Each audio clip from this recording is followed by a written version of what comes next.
I think I said too much in the last live stream. They are not letting me be good today. I'm not winning. So I'm going to say this. I'm going to try not to get so in depth. I don't know what's going on with YouTube or Wi Fi or whatever. Uh,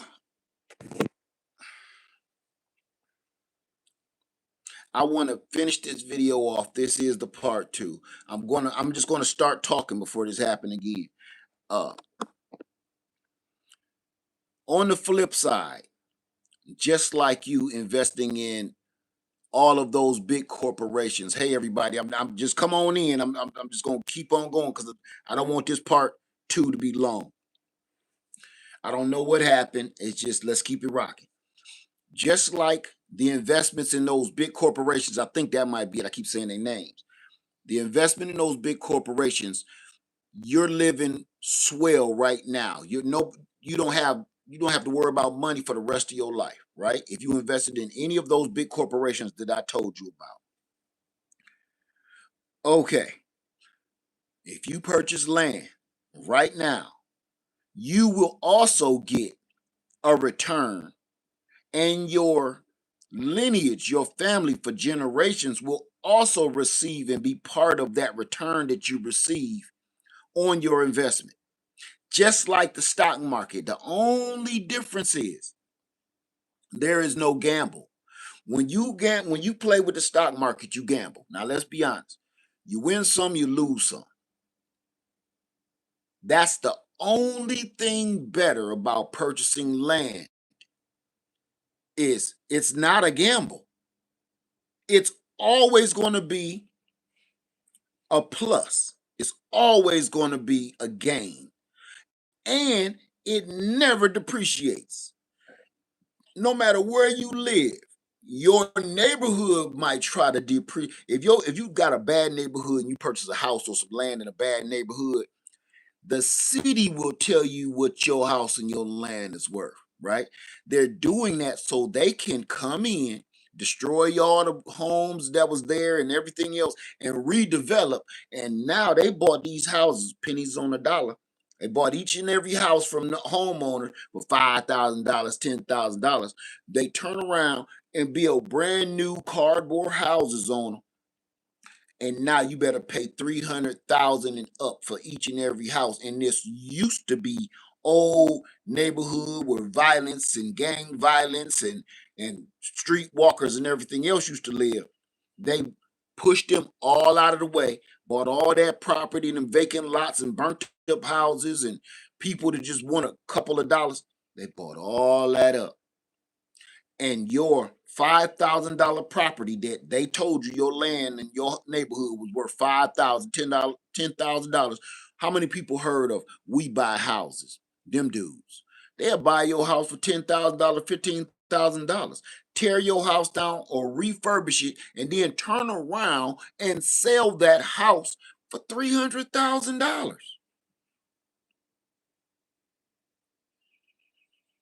I say land does not depreciate. The land does not depreciate.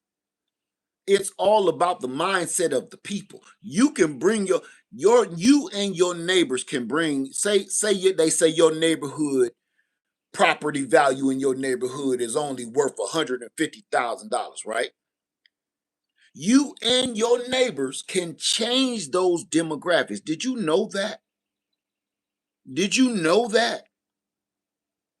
Did you know that you and your neighbors in your neighborhood can all get together? I know that's hard to do, especially for me. Y'all can get together and say, old Frank down the road's getting a little older. He thinking about selling and moving down to Florida. Oh, Aberdeen down there, she want to move in with her grandkids. And they thinking about selling. You know how to get them the best money for their buck.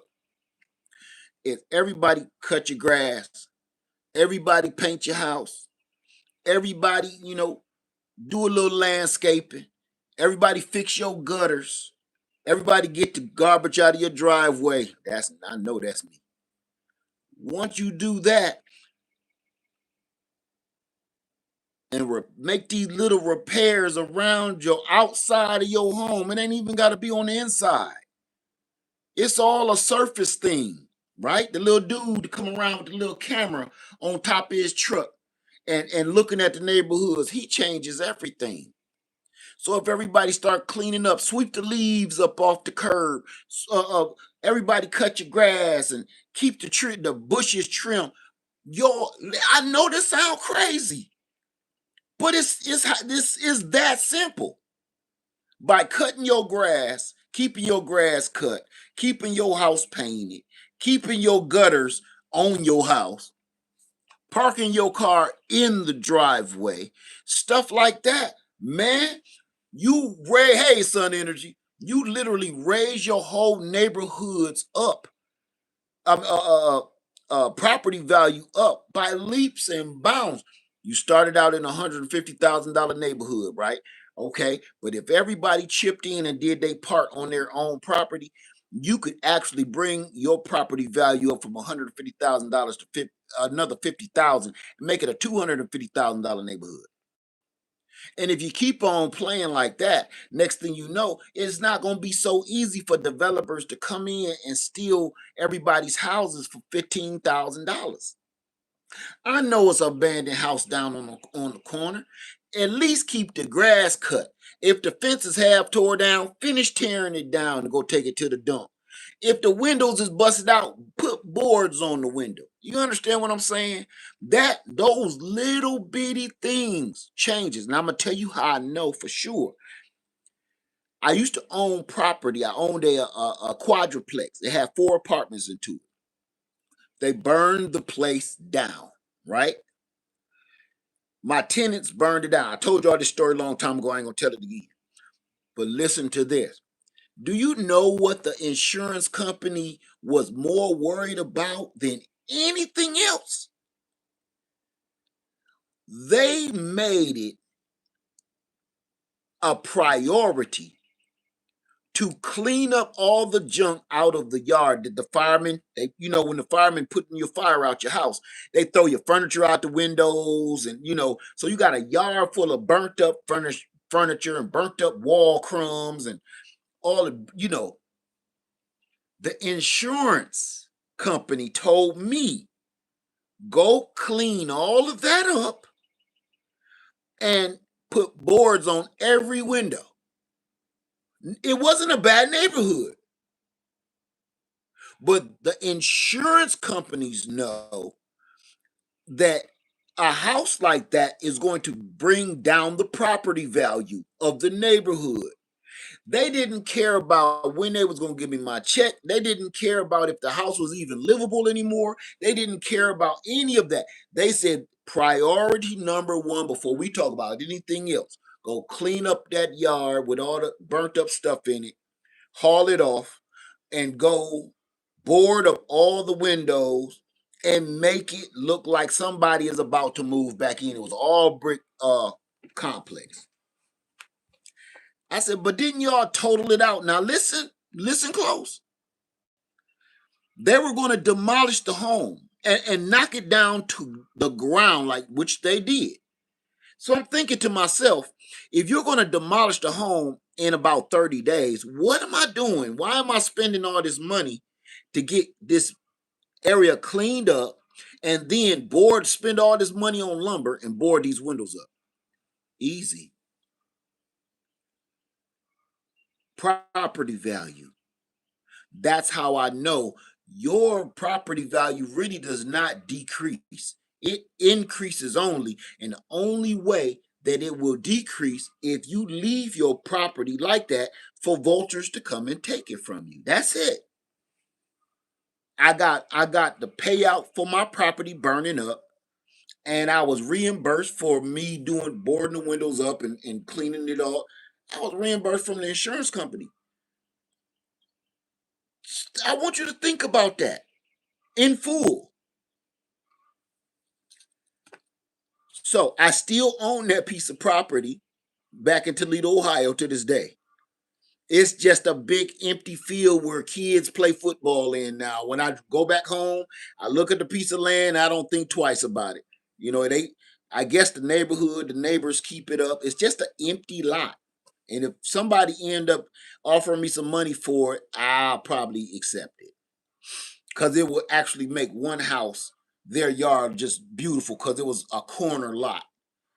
And it went off into a V shape like a wedge of cheese or a slice of pizza. Anyway,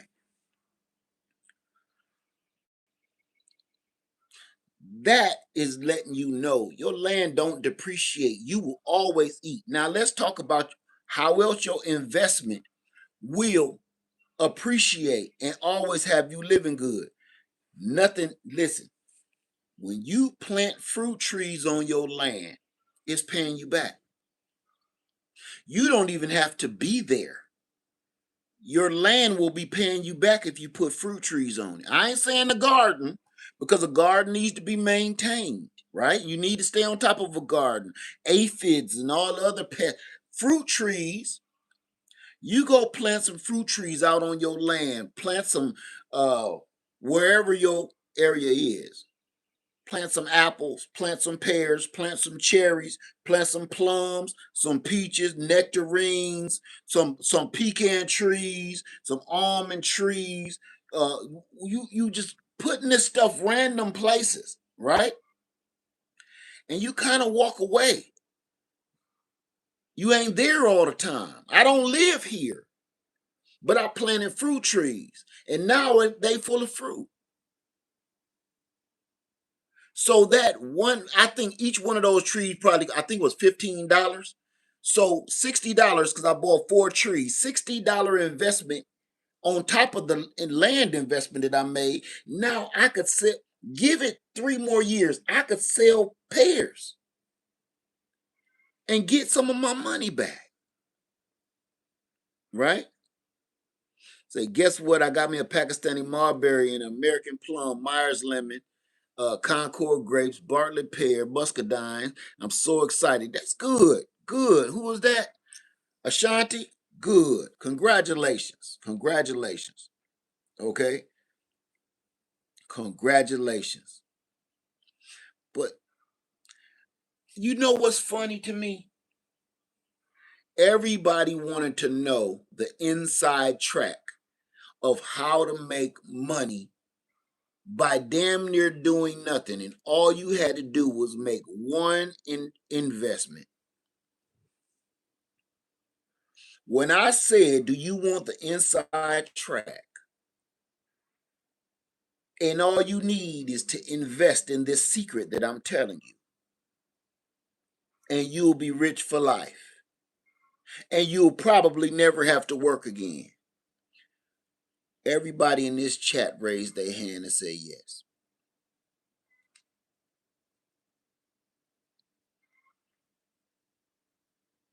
I want to just show you the mindset of people. I'm talking about how you can actually achieve that without the gamble factor of the stock market. And all I hear is crickets. I told y'all the mindset of purchasing land versus investing in the stock market. Why does that change? What makes the definition change to you? Do you understand what I'm saying? Like, why when I say stock market, knowing that that's not 100% guaranteed, no matter what I say, if I told you I know a ringer, I know a guy, know a guy, know a guy, and I look at this guy, he invested in, he's rich. In the stock market, there is no guarantee. No matter what do they call it? Inside trading. No matter where you getting your information from, it's not 100% guaranteed. But think about that. When I start talking about owning land as that investment instead of gambling your money away, crickets. And I'm going to tell you, like I told my sister right now, my friend, I told her, ain't nobody interested in buying no land. I told her, don't worry, ain't nobody going to take them pieces of property.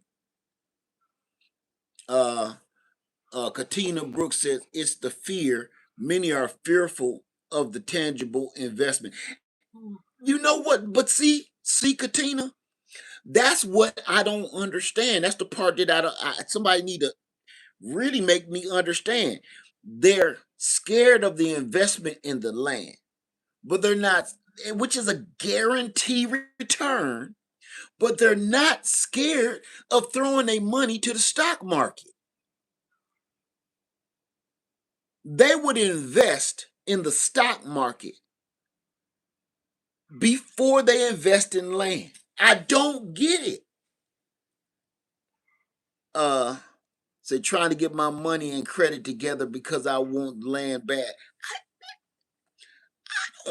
Hey, Salon Diva, I don't get it. Now, let me see. Scared of working hard on the land. I don't get it. I don't get it.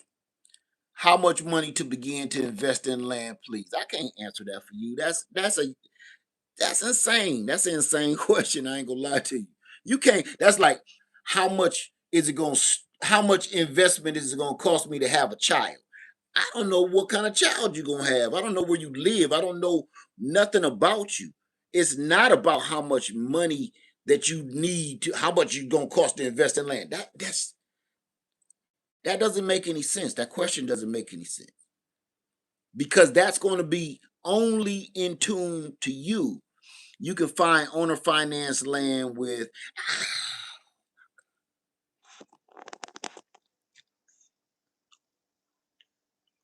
you know,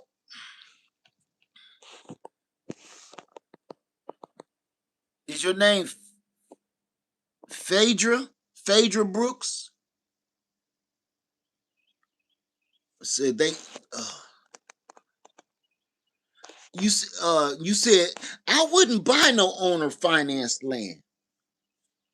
Oh, well, let me rephrase that. I wouldn't buy no owner finance. If I'm going to buy like land contract style land, it still needs to go through lawyers and a bank. I wouldn't go to this dude and say, "Hey, yeah, this look good. Yeah, give me like 500 down. You can go and move on there tomorrow." I wouldn't do that. Now I know what you're saying, but I needed to say that in detail because a lot of people have been burned like that. I wouldn't get no owner finance land without taking the proper legal channels to do it and solidify it. Meaning, okay, I also need to see, is there any liens on the land? I could go all day with that. So purchasing land ownership, land contract style, it still has to be legally legitimate. And ain't no spitting in the palm of your hand and shaking. Say I bought some with assistance of a real estate attorney and the title company more than once. Okay, so you saying exactly what I'm saying. Okay, absolutely then, absolutely. But the reason why I wanted to clear that up because me and you know what we talking about. But it may be some people watching me that don't know what you're talking about. And I wanted to make sure they understood. Just don't be, some dudes say, "Yeah, I got some land for sale. Give me about $1,000. You can have it." It's a lot of people that fall for that, believe it or not. Yes, we are in agreement. Absolutely. Thank you, Phaedra. Uh Arletha says, I have a little over 4 acres of raw land. I bought it 2 years ago and been working it alone. This summer, I have my family first camp out. Looking forward to. There you go. There you go. Zelda says people don't understand like what Led is saying. Land is generational wealth. Absolutely. Absolutely. Absolutely. So hey T Wo, how you doing, sister? I was in here talking. Yeah. So y'all understand what I'm saying? I know y'all probably sick of hearing it, but it's a reason why me and other YouTubers and other social media platforms are really trying to get the people to purchase land. I'm gonna tell you why. Because it is the greatest asset in this country, if not in the world. I can't make this up. I want you to understand, every time we go to battle or one of these countries go to battle, they're fighting over land. That's how important it is.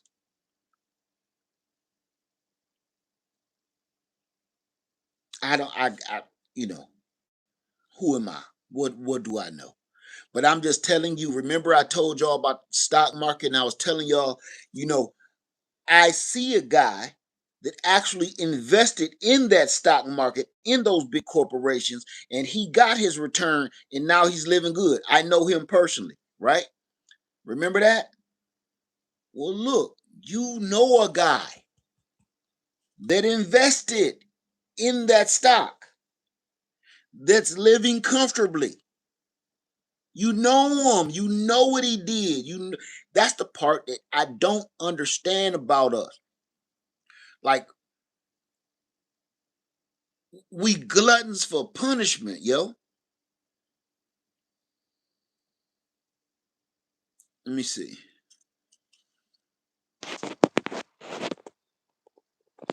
Say, what's your name? Erica says tried to buy a few acres from family that will never move to be in the country.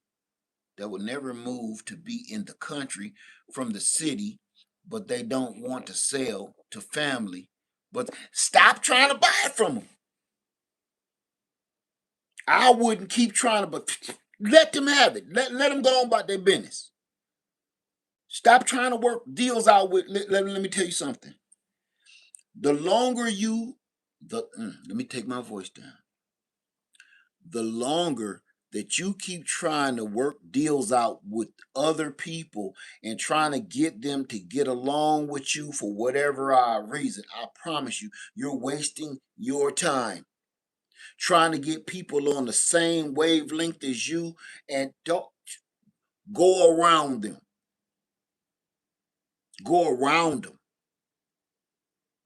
And then when they see you start to come up and when they see you start to prosper and bloom, they're gonna be like, damn, hey man, yeah, you the man. They didn't think so at first. We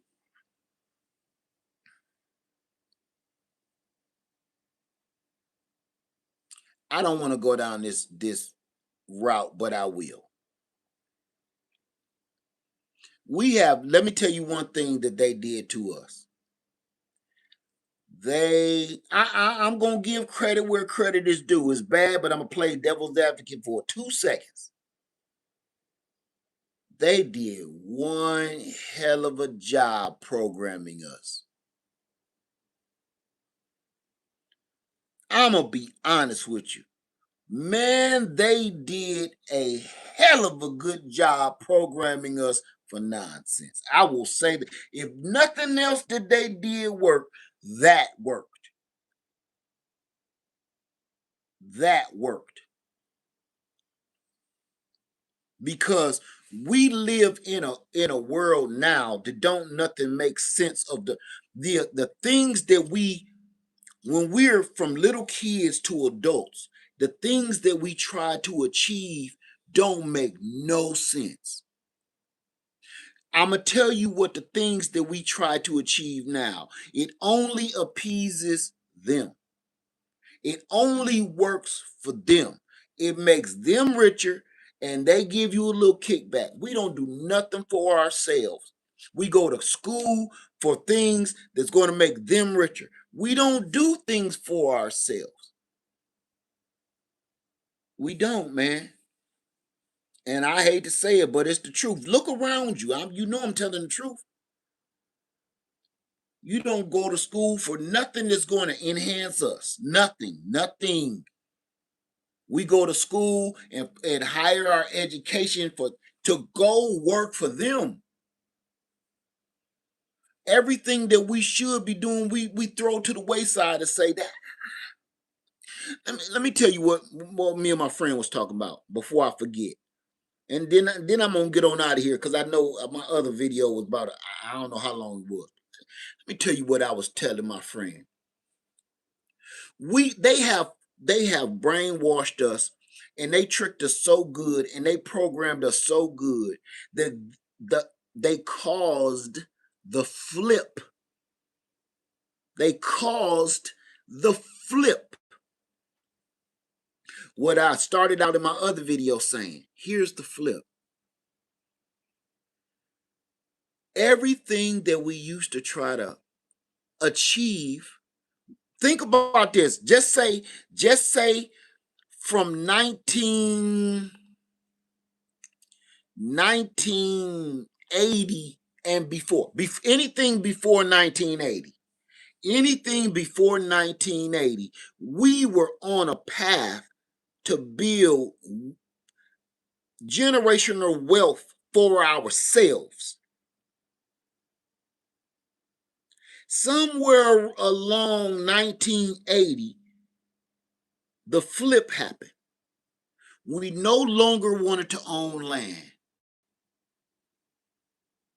We were one of the, listen, we were the only demographic that still didn't want to own no land. We didn't want no land, man. We started moving to the city. We started moving to the suburbs. Listen to the flip. We started encouraging our brothers and sisters to move into the suburbs. Move as deep into the city and in the suburbs and your little cul-de-sac as you can possibly get. Then we started telling each other, that's when you really made it. That's when you achieved greatness. When you moved in the center of the city and you sitting on top of your damn neighbors and everybody can borrow a cigarette from you right out the window, that's when you've made it. When you live in a cul-de-sac and there's 6 other houses around that cul-de-sac, y'all fighting for space to put your trash can on the curb. The garbage man can't turn around in the cul-de-sac, but that's what you call success. The flip happened. I'm going to tell you how it happened. All of the Southerners moved to the north to get that. Y'all can stop me when I start lying. All of these Southerners moved to the north and the west because that's what they thought success was. They didn't even know that your grandfather and great-grandparents left you one of the most successful things that we could ever achieve was land. A lot of the people that moved from the south, that moved to the north, y'all still got land down here somewhere, but you don't want to go back. Now let me tell you about the other side of that flip of that coin, which I hear every day. All of the northerners started moving south because they got sick of living on top of each other. And when the further south they moved, the more land you got, the bigger your house was, the more relaxed that the coding enforcements and stuff is. Everybody ain't all in your business. And all I hear all the time is another northerner coming down here because all the southerners went up there and abandoned all this land, and all the northerners is coming down here buying all the land. Because they've been up there so long, they know what greatness is now. Right? They like, look, y'all can go up there and fight over the last roll of toilet paper all you want to. I'm going to be down here in the woods. That flip happened. And now we don't appreciate what actually really counts. All of these big corporations is even telling you what works. They buy land on top of land on top of land on top of land because they know that's where the return is going to be. We don't even pay attention to that. We don't invest anymore, man. We don't. We buy. We purchase. We consume. We do not invest. When we say we're going to invest in something, the first thing come out of our mouths is the stock market, CDs, and all of that. That's the first thing, man. 401ks. The first thing when we talking about we investing, it got something to do with making them richer. We never talk about when we say the word invest, have anything to do with land. Now, I hear other conversations from other groups of people, and that's all they strive for because they know if I buy this piece of land, I'm going to put all of y'all on it, and y'all going to be paying me for the rest of my life. And I'm going to listen, take some questions, but I'm going to end what I have to say with this. This is a true to God eyewitness occurrence that I've been paying attention to for about 2 years. Not even, it really ain't been 2 years, but yeah, 2 years. Listen, there was an acre of land for sale not too far from me on Freedom Acres. It was something like 1.5 acres. And I had really been looking at it like that'd be a nice place to start like a community garden or something, right? Didn't want much for it. It was affordable. It was affordable. Developer bought that land. I can't make this up. 1 minute, this acre and a half was for sale. The next minute had a sold sticker on it. I don't think it was damn 30 days before I started seeing the dump trucks and the bulldozers. I do not think it was 30 days, man. Developers bought it. Now remember, I can't make this up. And when I go back past there again, I'm going to count how many houses on it. An acre and a half. They turned that into the coolest little subdivision. It's about as big as my opening here, right? I don't even think it's this big. Man, it got to have every bit of 20 houses on it. I know it's more than 20 houses on it. Think, I'm going to say they sold this acre and a half for like $10,000, $15,000. It's in a good location.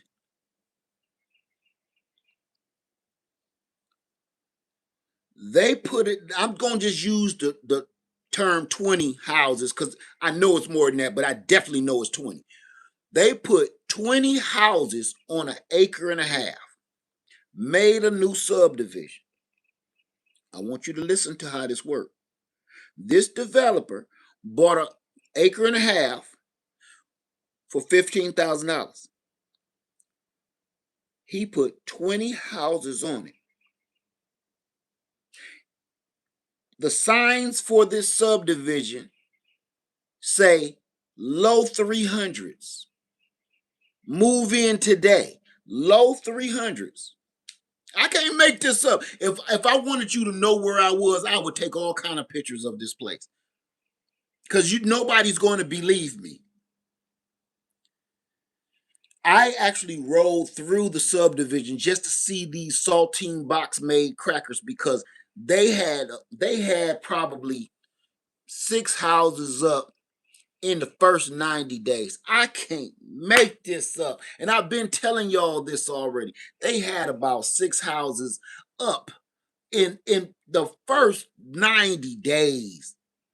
You saw people's normal car, like I don't know, somebody bought a house or they were still looking at it. They had purchased it, but the house wasn't done. Next thing you know, you got people living in it. Another, say, a whole year go by, the subdivision is full of houses, and it's just a couple of empty lots left. Somebody has since purchased those lots, and houses have been built on them. That subdivision is full of people. Each one of those 20 houses was $300,000 and up. So let's see. Let's do 300,000. Oh my God. 300,000 times 20.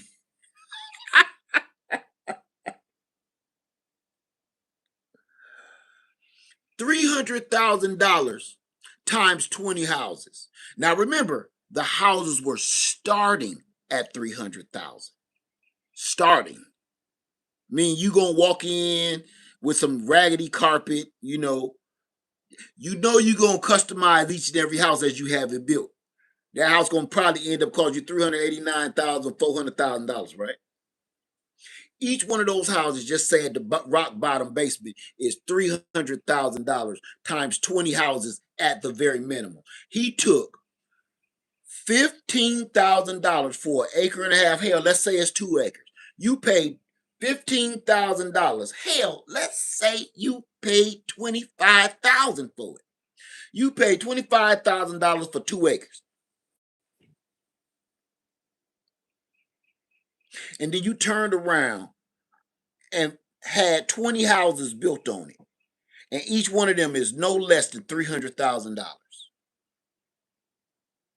You want to know something else that I noticed? This is going to get you. This is going to get you. That land had been sitting there for a whole year, and I had been thinking about buying it. I had just bought this, was thinking about buying that. That land had sat for a whole year. I need you to understand this. Wide open. Everybody can see it. For sale sign the size of a billboard. Nobody bought it. I saw the developers. They don't look like me. None of the developers or the company, I know the company, they don't look like me. But as I drove through that subdivision, I want you to hear me. As I drove through that subdivision, everybody that bought one of those $300,000 and up houses looked just like me.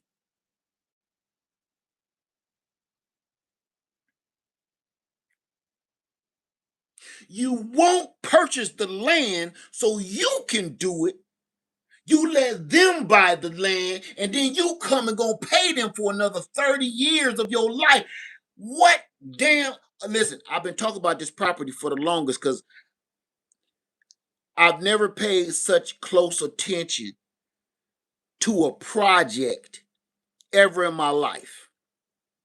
So it's hitting home with me. So I know they probably think that dude's still coming by. He be creeping around. I think we need to call the police because I stay on their ass. I'm always going through that subdivision to see the changes and to see the development because I was going to buy this land. And when I was going to buy it, this was a field of dreams. But I had already bought me some land, so I wasn't in no hurry. But it strikes me crazy as nobody saw the worth in this land until they got their hands on it and basically put a hook in your mouth because he bought it for $15,000, $20,000. Who cares what it was, man? Even if he bought it for $30,000, he bought a piece of $20,000 land, and now he's making you pay $300,000 for it. Man, listen. I'm gonna tell you what that does to me.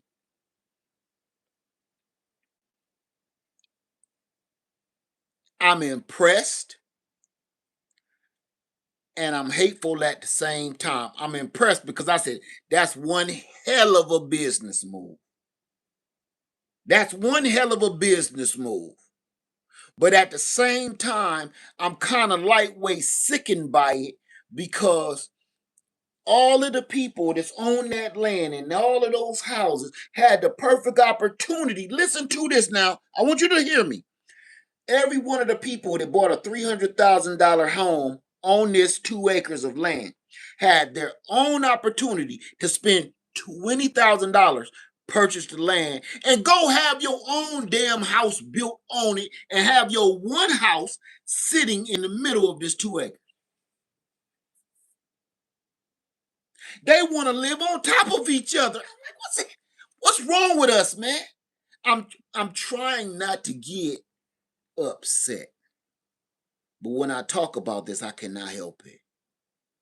You see no value in things until somebody else tell you it's okay. Until somebody else tells you, yeah, that's you want to come over here. What's wrong with us, man? You see no value in some of the most valuable things on the planet until they give you the thumbs up or the nod. Hell is wrong with us, man. Now this developer, somebody calculated it. I think it was 8 million. Was it 8 million? Somebody calculated 6 million. $6 million. This investor made $6 million on a $20,000 piece of land. I'm gonna take it another notch. I'm about to club you over the head with this. Each one of those houses are cookie cutter houses. Nothing.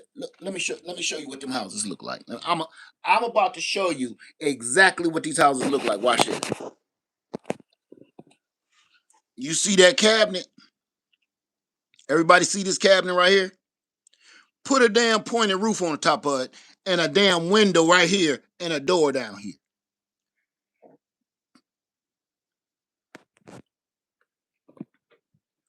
The houses is so, it looked like a child built them with Lego blocks. They so ridiculous. It's nothing, no style, no attitude. The house got you know what I'm saying? What makes a house a home? None of that. They are literally little square boxes. They don't even got no porches, y'all. They got a little pad you step out on. They don't even got no porches. You bought a $300,000 house, ain't got no porch. It ain't got no patio. Oh, let me crank it. Crank that soldier boy. Ain't got no backyard. Because the backyards of these places butt up against the road.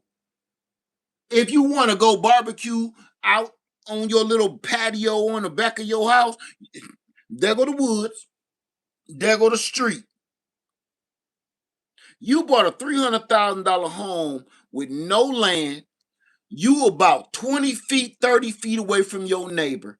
You ain't got enough space to park but about 1 to 2 cars in this driveway. The garage takes up 1/3 of the size of this house, man. Somebody please make this make sense to me. Make it make sense, man. So now you think, well, not you, they think they have accomplished something great because they just went and bought a $300,000 home. And they somewhere bragging to their family and friends, we just bought this new home. We had it built.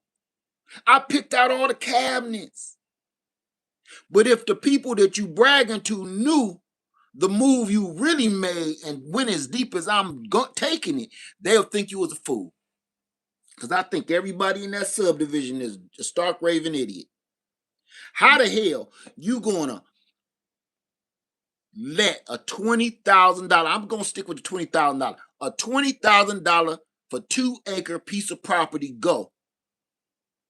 So you could have built your own house on it and had a whole acre and a half to spare. You wasn't gonna be butted right up against your neighbors. You wasn't gonna be sitting here right up against the damn main busy road. You was gonna be tucked back, nuzzled back by them woods. Your house probably, if it was me, I would put my house nuzzled back against the wood line where the property line stopped. And then the front of my house would probably be facing out to the wood. But I got 2 acres before I see any cars drive by. Can't even damn hear them. No, that's too much work. So what they do is let somebody else do it for them. Right, that's the word I was looking for. The house ain't got no character, man. You know what? I ain't never stepped foot in one of them houses, but I know what it looked like. It looked like this cabin. It looks like this cabin, man. It's like a shotgun like little house with a couple of little bedroom, little tiny bedrooms in it. It's not it's not going to be in, you know what? And they probably entice the people with drawers, the soft closed drawers, and they probably got lighting under the cabinets. They mess people heads up with silly mess like that. Wood flooring, but the whole house, they sold the house to those people for 300 plus $1,000. But I bet you it costs about, I don't want to take nothing from them. I'm dealing with inflation. It probably cost them $50,000 and less to build that house. And that's with paying their workers, everybody getting a paycheck, purchasing materials, hourly wages, build them up. We ain't really talking about hourly wages because we know who was building them houses, right? Before they start carting them off. And you know they ain't paying them proper. They paying probably each one of them $12 a week.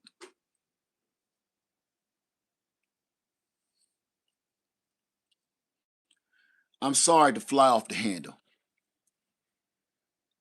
I just wanted you to understand that the biggest investment out there is still out there, and everybody is sleeping on it and waiting for the next new big thing to come. Everybody is waiting for what's going to be the new Netflix. What's going to be the next Amazon for me to invest my money in? I got a little money in my savings account hoping for the next big thing. It's already here and it's always been here, but ain't nobody paying it no attention. But then you will look around and see. Can I, before I go, can I tell y'all a story? I'm gonna tell you what really kicked my land search into overdrive. Like I was obsessing over it. This was about 7 years ago. This was before my channel went viral. So I'm gonna say about 8 years ago. I had to deliver. Listen to this story. This to this day still blow my mind. I was delivering a package on a Sunday to this house because I had to work on Sunday. I have to come up through these woods, and then it's like 8 mailboxes on this post. Now, that was all good if I just had mail. But it's a Sunday, so all we doing is delivering Amazon packages, right? I have to find out and go up to the house to deliver this nice size box. It's roads leading everywhere, man. It's like Hansel and Gretel, you know? It's roads from this mailbox just swerving off different directions into the woods, going up this little incline. I just pick the first road that I'm close to, and I go up this road in my mail truck. I get to the end of this road, get to the top of this hill, and I see this man working on beautiful home, beautiful, working on an old vintage car. I'm talking about like a Model T Ford. Can't make this up, man. I can't make this up. He's working on like a Model T Ford out in his driveway. I asked the man, I said, sir, I'm not quite sure. I got a package here for, I'm going to say, 111 Main Street. Okay, I'm going to say that. And I said, I don't know where it belongs. It's like 3 different driveways, 8 mailboxes down there. Do you know which house this belonged to? He said, you can just leave it here. I said, sir, I can't do that. I got to go to the exact house where it belongs because I got to scan it and take a picture of it. He start laughing like I was Eddie Murphy and told the funniest joke you've ever heard, right? And he said, that's okay, man. I get this all the time. The guy that usually comes up here, he understands. And I asked him who is on his normal route. He told me, I know him. So, you know, I'm going to leave the box with this man because I know the carrier that really runs this route. You know what he says to me? He said, young blood. He was much older than me. He said, young blood, let me tell you something. Any package you got, if you ever come back up here, which I did, never made it back up there. If you ever come back, come on up here and leave it either in front of this garage or by that door. He said, any of those mailboxes down there, you got a package for any of them, it's easier to drop them off with me. And I was like, what do you mean? He said, now this the part that gets me. You see this lake? He built a gigantic pond. I'm going to say it had to be probably a 1 acre pond, right? Or better. Across the water, you see them houses over there? Them the houses you're looking for. I said, yeah, I think them is it. He said, that's my son's house. That's my daughter's house. That's my nephew's house. That's my other son's house. He said, all these is my family. Each and every last one of them is my kids. The only reason that it's another last name on some of the mailboxes because my daughter married, and now her name is different. I have been telling that story for 8 years because I stood there and I talked to that man for over an hour. He dug that pond himself. He moved all his family on this land. Each and every last person on this land was his blood, his DNA.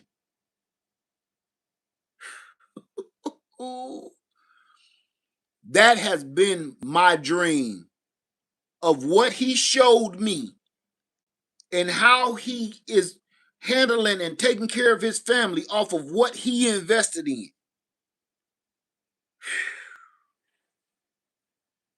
I will never forget that for the rest of my life. Never, ever for the rest of my life. Because that was the most impressive thing I have ever seen, especially from a black man. Especially from a black man. It wasn't no bragging, it wasn't no boasting. He was just schooling me on the importance of purchasing land and the other side of what you can do with it. My mind was always set on get it and just live on it like I'm doing now. But he was like telling me how to secure my entire family's future with this land. And I just was blown away. I was just blown away. And that's a God honest true story. So unfortunately, I never made it back up to his house, but I know exactly where it is. It was beautiful. But that's what the importance of land ownership and investments that we don't do anymore because we don't think it's that important. We don't see the return because all you see is trees. You only see bushes. I hear people talk about snakes and spiders and wolves and coyotes. I hear that. And I'm like, they really effed your head up. They really effed our heads up. When I hear people talk about the snakes and the foxes and the animals in the woods because you're scared of them and they'll tear you up, you know what I think of when I hear that? That's the same thing that they have been telling us for ages so you don't escape the plantation. They think now, you got one dude on a horse with a gun, but you got all these other workers in the field. This gun only can hold about 7 rounds. How on God's green earth can he take out 40 people? A lot of them gonna get away, even if he's a dead shot. He only gonna get 7 of them. But everybody was too scared to run away.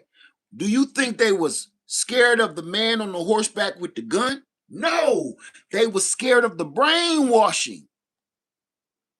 The brainwashing is, even if you escape,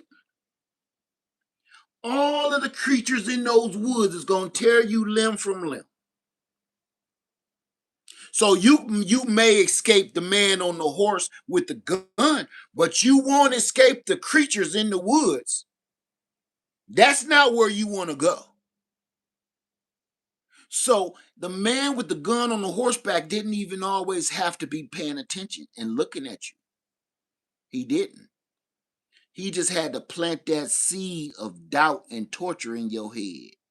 Once he planted that in your head, they say some folks would escape and come back because it was just too much for them. The thoughts that they implanted in their heads of the animals and the creatures out there to tear them limb from limb, they would rather get lashes than deal with the animals and the monsters that they made up and put in people's heads. To this day, that mindset is still implanted in our brains. We say, I don't want no land. It's snakes, it's raccoons, muskrats, foxes. I don't want to be dealing with the outdoors and bugs. And that's why, man.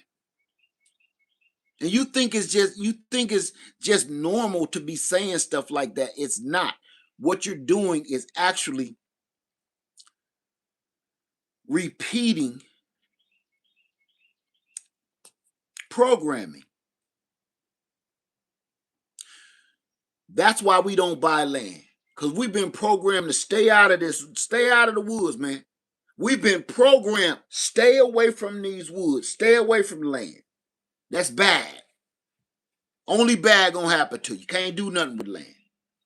But the big flop happened, man, because there used to be a time when that's all we wanted was land. It's all we wanted was land. To have our own, grow our own food, start our own businesses. That's all we wanted.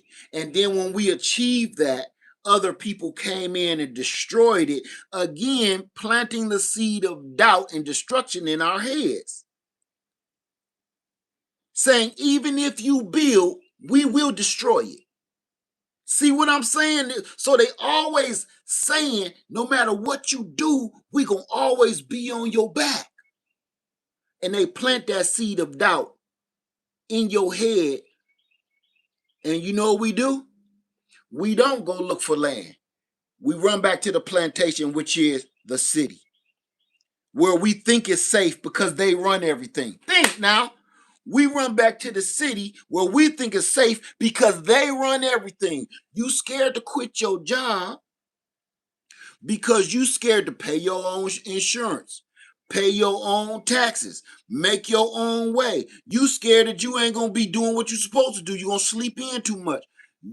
It's safer to go work for him because he's gonna take care of my taxes. He's gonna take care of my medical insurance. He's gonna take care. And they robbing you while they doing it.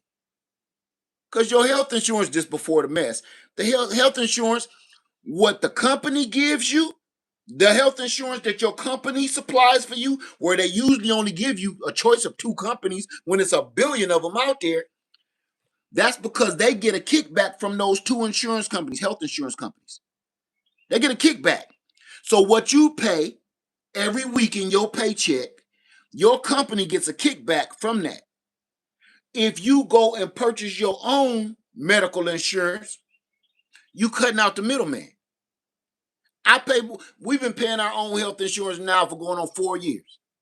And I realize how much money I'm saving paying for my own. Because theirs only give you so many choices. But you can find a company just for you. I digress. We think it's safer to let him handle our affairs. We scared to run off and do this on our own because we are scared that we will fail.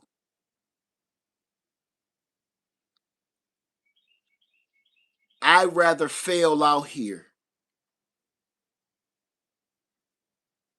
and end up having come crawl back if need be than to just give up and just let him keep on taking from me.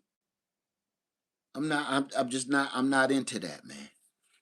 You know, I'd rather come out here, fall flat on my face, and if I have to go back, then I'll go back. Right now, I work for myself.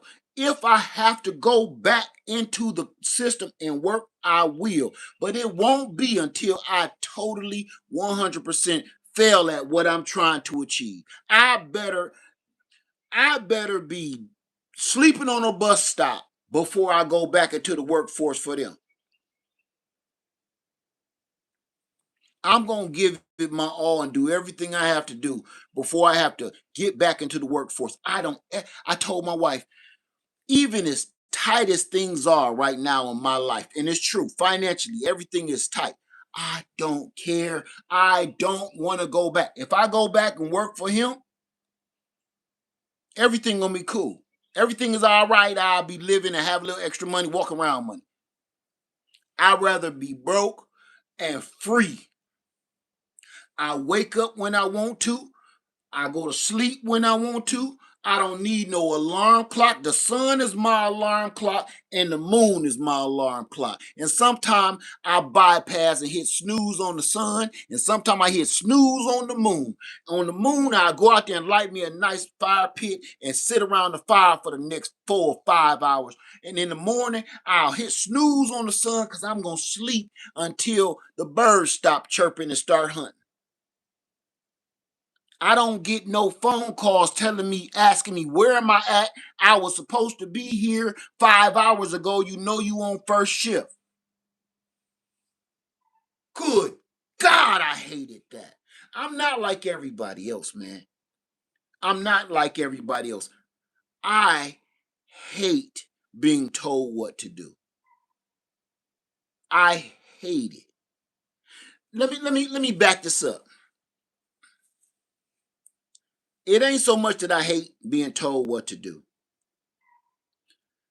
I question everything too much. If you want me to do XYZ, I need to know why. Are you like that too? I'm a person, man. I don't got no problem following orders and doing things, but you got to tell me why I'm doing it. And if you can't explain to me in detail why I'm doing this, I'm not doing it. That's always been me. I used to get in trouble as a kid. Your teacher tell you to do XYZ, and I'll be like, but for what? You get a paddle. You get in trouble. Your mom and daddy calling you, right? I mean, they calling your mom and daddy at the house. Because I was a kid, I don't care if you grown or nothing. I didn't do it in a rude or, like I ain't had no manners. I ain't do it in a bad way. I just wanted to know why. And I'm 50 something odd years old and I'm still asking everybody why. I'm not a go along to get along kind of person. Wasn't born that way, and I'm not gonna die that way. I had a problem at the post office. I said this a billion times. Worked at the post office. They said, Led, every time you get to this particular mailbox on your route, it got this barcode. We need you to scan that. Boop. I said, oh, okay. Now, why we do that? Just scan the barcode. Oh, I ain't got no problem scanning it. Why do we scan it though? Because stopping at that box, because that's off the route a little bit, and that house is abandoned, so there's no reason for me to go there, would take time off my route for me to go scan this box. So what is it for? Do you know? God is my witness. For 8 years, I've told the story before. For 8 years, I worked at the post office. Not one single person told me why the F we scanned this barcode inside the mailbox. Everybody thought they knew why we do it. Nobody told me why they do it. It wasn't in no brochures, no handbooks, nothing that had nothing to do with the job. Absolutely no reason. My supervisor, Led, you didn't scan none of these boxes today. Coming to the office. I go into the office. Why ain't you scanning these boxes? Do you understand how important that is? No, why don't you tell me? Well, we supposed to scan the box. I didn't say what we supposed to do in that. I said, why don't you tell me how important scanning the damn box is? Why am I scanning the box? Because we told you to. Oh shit.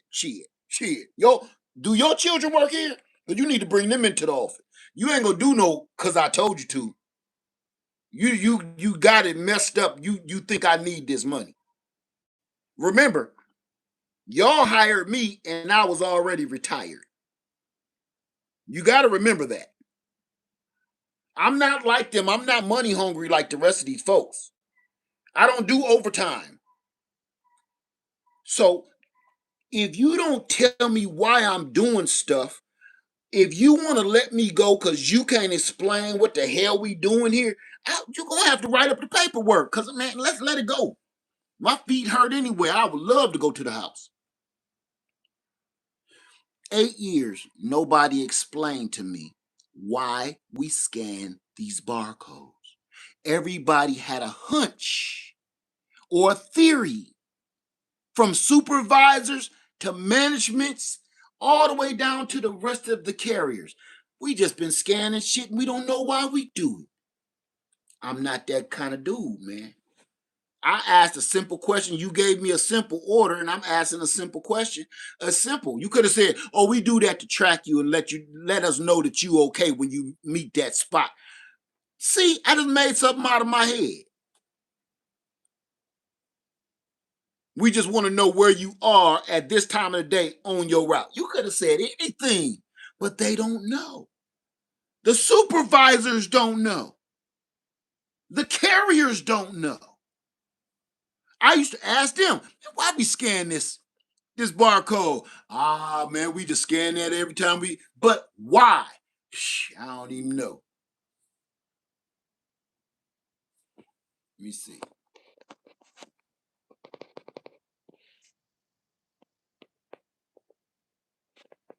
So I don't want to veer off onto no craziness. I just wanted to make sure that we all on the same page in understanding how important this stock investment really is.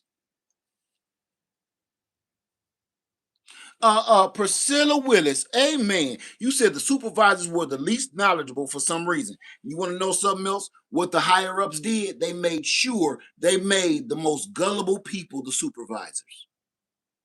They didn't want nobody to ask questions. They want the, oh, okay, an extra $5 an hour. Ooh, ooh, ooh, ooh.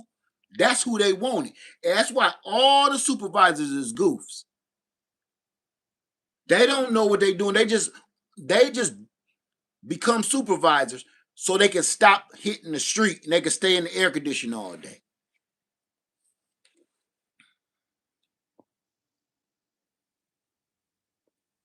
So, anyway, did y'all like my stock tip that I gave you between this video and the last one? Oh, there we go. Kenyatta say they still this way. 204B is trash. You must already know. You must know. You must know. You know. Yes, 204B. Yes, Lord. Don't get me started. Uh and no matter how incompetent they are, they won't remove them out of their position. They gotta finally get tired and step down. Woo. I watched two supervisors fight. This ain't part of this video. I watched two supervisors literally get these two women getting a knockdown, drag out, wig off, weave out fight. That means wigs was pulled off and thrown, and weaves was ripped out of heads. They did that in front of me because I had came in late, and in front of several other witnesses and management. I said, "Ooh, they out of here." When I tell you knocked down, drag out, hair was pulled out, blood, uh, uh, uh, knockers fell out of bras, ripping each other half naked, fight. Blood all on the dance floor, blood all on the packages, blood all on the mail. Two supervisors getting a fight like that. They still work there to this day. They wasn't even brought in the office. I can't make this up. Did I ever say anything? I ain't saying nothing. Because it didn't take me to say nothing. Y'all got cameras everywhere, and management is over there. They said, "Led, so exactly what happened here?" I don't know. I was casing my mail. Knowing good and well, I'm looking right at it. I'm standing there. And I'm not breaking it up because I can't stand neither one of these chicks. I hope they get fired. I hope they rip each other's eyeballs out. I'm standing there with my arms crossed. Sit there and make me work on my wife's birthday. I hope both of y'all rip each other's tongues out. You didn't do anything to break it up? Break what up? I don't know what you're talking about. You mean to tell me you didn't just see that fight? I said, you the manager. Did you see a fight? Yes, I did. Why do you need me for? You got cameras and you got you. I didn't see nothing. He wanted to put the blame down on me and say I seen a fight and then put me on the paperwork that I'm reporting it. You ain't getting me caught up in this bullshit. You seen it. The camera seen it. All you gotta do is hit record, rewind, play, and you standing there. Yeah, ain't gonna need me for nothing. I'm sorry, y'all. We went on here way too long. I went overboard. Invest in land. Invest in this land now, and you ain't never. This is gonna be the best investment. I told my friend. I'm telling you now. Besides me marrying my wife and having my 3 children, this is the best move I ever made in all my 53 years of life. I want to end that video with that. I've accomplished a lot of things in my life. I've had land before. I didn't appreciate it. Besides marrying my wife and having my 3 children, this was one of my greatest accomplishments of my lifetime. I don't know if you understand how serious this is to me. The reason why this is one of the greatest achievements I've done besides marry my wife and have my children is because I have achieved something that they didn't want black folks to achieve. I actually have acquired something that before they said it was illegal for me to do. Not long ago. Not very long ago. I have achieved a goal that they have been trying to keep from me for hundreds of years.